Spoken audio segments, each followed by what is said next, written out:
Hi అండి, vegetarians కోసం పుదీనా రైస్ కొంచెం స్పైసీగా చూపించబోతున్నాను. సో ఇంగ్రీడియంట్స్ అయితే ఇక్కడ చూసేసారు కదా మీరు. సో ఇవన్నీ ఇంగ్రీడియంట్స్ తీసుకుని బాండీలోకి కొద్దిగా నెయ్యి తీసుకుంటే టేస్ట్ అద్దరిపోతుందండి. సో ఇక్కడ చూపించిన ఇంగ్రీడియంట్స్ అన్నీ యాజ్ ఇట్ ఈజ్ ఫాలో అయిపోండి. టేస్ట్ అయితే అద్భుతంగా ఉంది పుదీనా రైస్.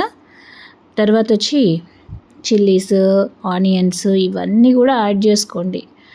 కరివేపాకు అన్నీ యాడ్ చేసుకున్న తర్వాత బియ్యం అయితే మాత్రం ఒక 1 అవర్ ముందు నానబెట్టుకుని అట్టే పెట్టుకోవాలండి. మీరు ఏవైనా తీసుకోండి, basmati rice or regular rice ఏదైనా తీసుకోండి.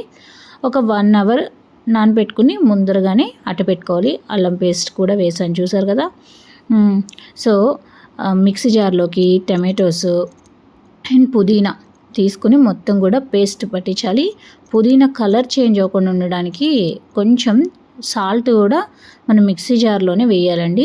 సో మొత్తం పేస్ట్ని, టమాటా అయితే మాత్రం కొంచెమే ఎక్కువ తీసుకోకూడదు, ఒక చిన్న మీడియం సైజ్ సరిపోతుంది, జస్ట్ టేస్ట్ కోసం అంతే. మొత్తం కూడా బాండీలో వేసేసుకుని కొంచెం మగ్గిన తర్వాత రైస్, ముందుగా నానబెట్టుకున్న రైస్ని వేసేసుకోవాలి.